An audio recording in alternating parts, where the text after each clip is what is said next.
오늘 우리에게 주시는 하느님 말씀은 미가서 4장 1절부터 13절입니다. 끝날에 이르러는 여호와의 전이 산이 산들이 꼭대기에 굳게 서며 작은 산들 위에 뛰어나고 민족들이 그리로 몰려갈 것이라.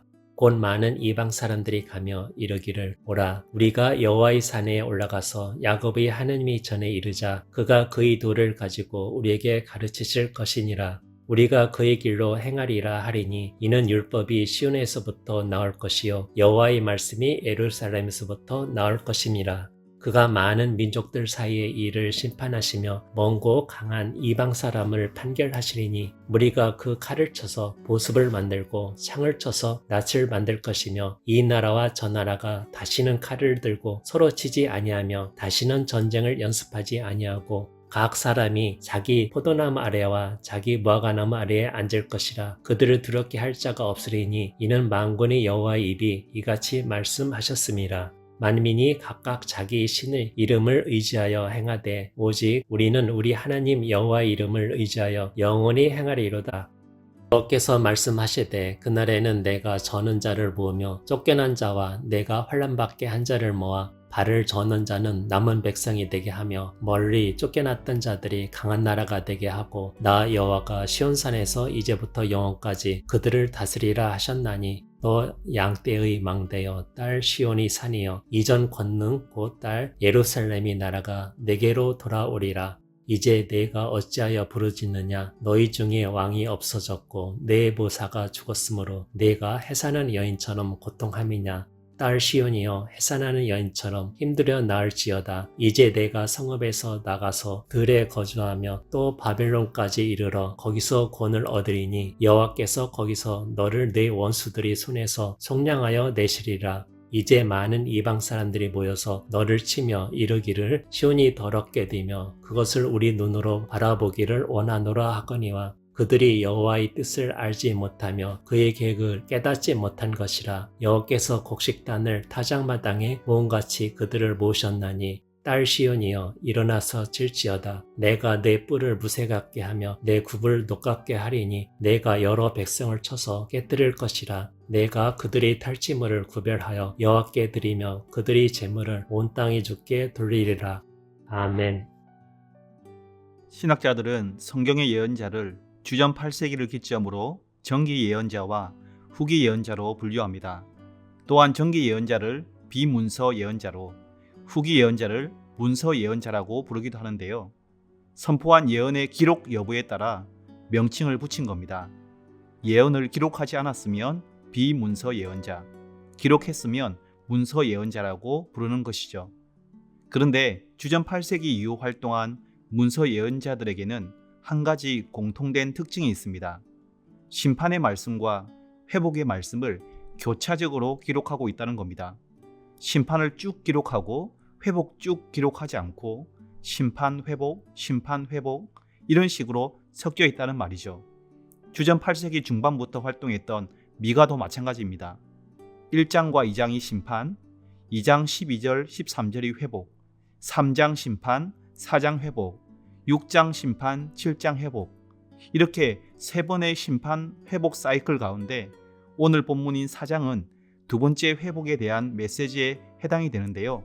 이런 반복과 심판 메시지 뒤에는 반드시 회복의 메시지가 뒤이어지는 배치를 통해서조차 우리는 하나님께서 당신의 백성을 심판하시는 이유를 깨달을 수 있습니다. 여러분, 하나님은 왜 당신의 백성을 징계하시고 심판하실까요? 누구보다 하나님의 크고 두려운 심판을 강렬하게 예언했던 예레미야는 이런 예언을 했습니다. 예레미야 29장 11절입니다. 여호와의 말씀이니라. 너희를 향한 나의 생각을 내가 아나니 평안이요 재앙이 아니니라. 너희에게 미래와 희망을 주는 것이니라. 하나님의 백성을 향한 하나님의 본심은 항상 언제나 평안과 희망입니다. 그런데 왜 그런 하나님께서 심판을, 그것도 철저한 심판을 하시는 걸까요? 하나님께서 예레미야를 예언자로 부르실 때 이런 말씀도 같이 하셨습니다. 예레미야 1장 10절입니다.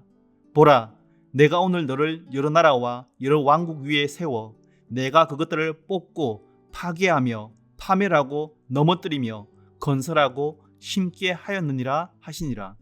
후반절에 있는 6개의 동사 중에 하나님의 궁극적인 목적은 마지막 2개의 동사, 건설하고 심는 것입니다. 하지만 이 목적을 위해 반드시 선행되어야 할 과정이 앞에 4개의 동사, 뽑고, 파괴하며, 파멸하고, 넘어뜨리는 것입니다. 건물을 재건축하려면 무슨 일이 있어도 하자가 있는 건물을 완전히 무너뜨려야 하는 것처럼 평안과 희망이 있는 진정한 회복을 주시기 위해서 하나님은 반드시 철저한 심판을 할 수밖에 없는 것입니다. 그래서 어떤 신학자는 예레미야 1장 10절을 이렇게 의역했습니다.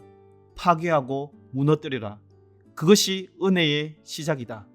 역설적이죠. 심판이 곧 구원과 회복의 첫 단추이자 마중물이라는 말이니까요. 본문 9절부터 13절이 말하고 있는 바가 바로 그것입니다. 남유다가 바벨론에 의해 멸망당할 것은 분명한 사실이지만 멸망의 고통이 끝이 아니라는 겁니다. 산모가 겪는 진통은 고통 그 자체로 끝나지 않고 반드시 새 생명의 탄생으로 이어지지 않습니까? 마찬가지로 심판을 통해 하나님께서 남은 자들을 구원하시고 원수들로부터 속량하신다는 겁니다. 여러분, 용광로나 도가니에서 왜 철이나 은금을 녹입니까? 없애기 위함이 아니라 불순물을 제거해서 순은, 순금을 얻기 위함입니다. 하나님께서 바벨론이라는 심판의 용광로를 사용하시는 것도 같은 이유입니다. 앞에서 고발한 대로 정의와 공의를 짓밟고 자신의 이익을 위해 하나님 말씀을 왜곡하고 백성들을 착취하고 사회를 병들게 한 타락한 종교 정치 지도자들을 포함해 타락한 백성들을 제거하기 위함입니다. 그리고 남은 순결한 백성들을 얻기 위한 것입니다. 정확히 말하면 하나님의 심판은 악한 자들을 향해서는 심판이지만 선한 자들을 향해서는 구원인 것입니다. 마치 출애굽 10가지 재앙이 이집트에게는 심판이었지만 이스라엘 백성에게는 구원이었던 것처럼 말입니다. 그래서 하나님의 심판과 구원은 동전의 양면처럼 항상 동시에 임하게 되는 것입니다. 여러분, 어리석은 질문이지만 한 가지 묻겠습니다. 그렇다면 하나님께서는 왜 용광로 같은 과정을 거치면서까지 다시 구원하시고 회복시키실까요? 한마디로 아기 독버섯처럼 창고라는 지금과는 전혀 다른 나라로 변화시키기 위함입니다. 1절부터 5절 말씀이 바로 그런 하나님의 의중을 보여주는 말씀입니다. 1절부터 5절에 담긴 구체적인 내용은 2가지로 정리할 수 있는데요. 첫째로 하나님의 말씀이 올바로 선포되고 준행하는 나라로 회복시키기 위함입니다. 1절과 2절을 보십시오. 때가 이르러 하나님께서 성전에 있는 시온산을 모든 산 위에 우뚝 세우시고 열방과 민족들을 시온산으로 불러 모으시는 이유가 뭡니까? 오라 우리가 여호와의 산에 올라가서 야곱의 하나님의 전에 이르자 그가 그의 도를 가지고 우리에게 가르치실 것이라 우리가 그의 길로 행하리라 하리니 이는 율법이 시온에서부터 나올 것이요 여호와의 말씀이 예루살렘으로부터 나올 것임이라. 물론 미가 선지자가 살았던 시대에도 하나님의 말씀은 선포되고 적용되었습니다. 그러나 그 말씀은 종교 지도자들에 의해 왜곡된 거짓된 말씀이며 정치 지도자들에 의해 악용된 도구화된 말씀이며 백성들에 의해 무시된 있으나 마나한 말씀이었습니다. 그럼 회복된 나라는 어떤 나라이겠습니까? 하나님의 말씀이 올바로 선포되며 하나님의 말씀에 의해 다스림을 받으며 하나님의 말씀을 준행하는 나라가 아니겠습니까? 3장 10절에 보면 말씀이 무너진 유다 공동체는 정의와 공의 대신 고혈과 제약 위에 건축되었습니다. 그럼 하나님의 말씀 위에 공동체가 세워질 때는 당연히 그 반대의 현상, 정의와 공의의 공동체가 건축되어 가지 않겠습니까? 둘째로 평화의 나라로 회복시키기 위함입니다. 3절과 4절을 보십시오. 미가는 2개의 이미지를 보여줍니다. 하나는 칼을 보습으로, 창을 낫으로 만든 나라인데요. 어떤 나라가 칼과 창을 농기구로 만들겠습니까? 더 이상 전쟁 걱정을 하지 않아도 되는 나라일 것입니다. 또 하나는 각 사람이 자기 포도나무 아래와 자기 무화과나무 아래에 앉은 나라입니다. 바로 이스라엘의 태평성대였던 솔로몬 시대 초기를 묘사하던 표현입니다. 미가는 이 2개의 이미지로 평화의 나라를 보여주고 있는데요. 사실 미가가 살았던 현실과는 전혀 어울리지 않는, 아니 완전히 상반된 이미지입니다. 대외적으로는 신아수르 제국이 다시 융성하면서 북이스라엘과 남유다의 운명은 풍전등화와 같았습니다. 대내적으로도 종교 정치 지도자들의 폭증으로 인해 백성들의 삶이 피폐해지고 피폐해져서 포도나무와 무화과나무 아래 평안히 앉아 잠시도 쉴 틈도 없이 억압을 당해야 하는 시대였습니다. 열국들이 하나님 나라였던 이스라엘과 유다를 향해 내 하나님 여호와가 어디 있느냐 조롱할 만큼 총체적으로 타락하고 부패한 상태였습니다. 미가서를 읽어보시면 아시겠지만 당대 그 누구보다 미가는 그런 현실과 타락한 영적 온도를 확실히 파악하고 체감하고 있었습니다. 그럼에도 불구하고 그는 예언자적 상상력을 발휘해서 현실 넘어, 아니 현실과 정면 충돌하는 아름다운 미래를 노래하고 있습니다. 어떻게 해요? 5절입니다. 만민이 각각 자기의 신의 이름을 의지하여 행하되 오직 우리는 우리 하나님 여호와 이름을 의지하여 영원히 행하리로다. 오직 우리는 우리 하나님 여호와 이름을 의지하여 영원히 행하리로다. 이것이 미가가 현실에 함몰되지 않고 현실과 충돌하는 희망의 미래를 노래할 수 있었던 단 하나의 이유입니다. 사랑하는 성도 여러분, 미가가 노래했던 이 일이 우리에게는 어떻게 실현되었습니까? 하나님을 대적하는 원수이자 하나님을 무시하고 죄악 가운데 살았던 우리 대신 예수 그리스도를 십자가에 심판하심으로 이루셨습니다. 하나님은 우리를 죄와 사탄의 권세로부터 구원하시고 회복시키시기 위해 예수님을 심판하셨습니다. 예수 그리스도 안에서 우리 옛사람을 뽑고 파괴하시고 파멸하시고 넘어뜨리셨습니다. 왜요? 예수 그리스도 안에서 새 사람으로 우리를 다시 건설하시고 심으시기 위함입니다. 우리를 거룩한 공동체 제사장 나라로 건설하시고 심으시기 위함입니다. 갈라디아서 2장 20절과 고린도후서 5장 17절입니다. 내가 그리스도와 함께 십자가에 못 박혔나니 그런즉 이제는 내가 사는 것이 아니요 오직 내 안에 그리스도께서 사시는 것이라. 이제 내가 육체 가운데 사는 것은 나를 사랑하사 나를 위하여 자기 자신을 버리신 하나님의 아들을 믿는 믿음 안에서 사는 것이라. 그런즉 누구든지 그리스도 안에 있으면 새로운 피조물이라.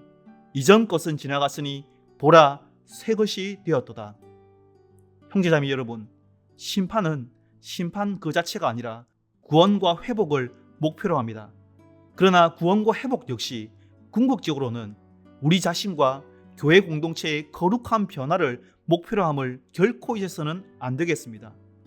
죄로 살고 죄로 죽던 우리, 자기로 살고 자기로 죽던 우리를 예수로 살고 예수로 죽는 우리, 말씀으로 살고 말씀으로 죽는 우리로 회복시키시기 위해 주님께서는 대신 심판받으시고 우리를 구원하신 것입니다. 자기 사랑과 자기 중심적 사고에 사로잡혀 안으로는 염려와 근심, 밖으로는 분열과 분쟁, 다툼으로 살던 우리를 하나님의 충만한 사랑으로 자기를 사랑하고 평안이죠. 이웃을 사랑하는 평화죠. 그런 성도로 그런 공동체로 회복시키시기 위해 우리를 구원하신 것입니다. 예수님을 영접한 이유, 하나님께서 우리를 징계하시는 이유도, 교회가 때로 힘든 시간을 보내게 하시는 이유도 다르지 않습니다. 그런데 때로 우리의 변화되지 않는 모습과 손가락질 받는 교회의 모습, 그리고 교회가 처한 암울한 상황을 보며 낙심이 되고 깊은 한숨이 나올 때가 있습니다. 그때 우리에게 필요한 것은 낙심이나 한숨이 아닙니다.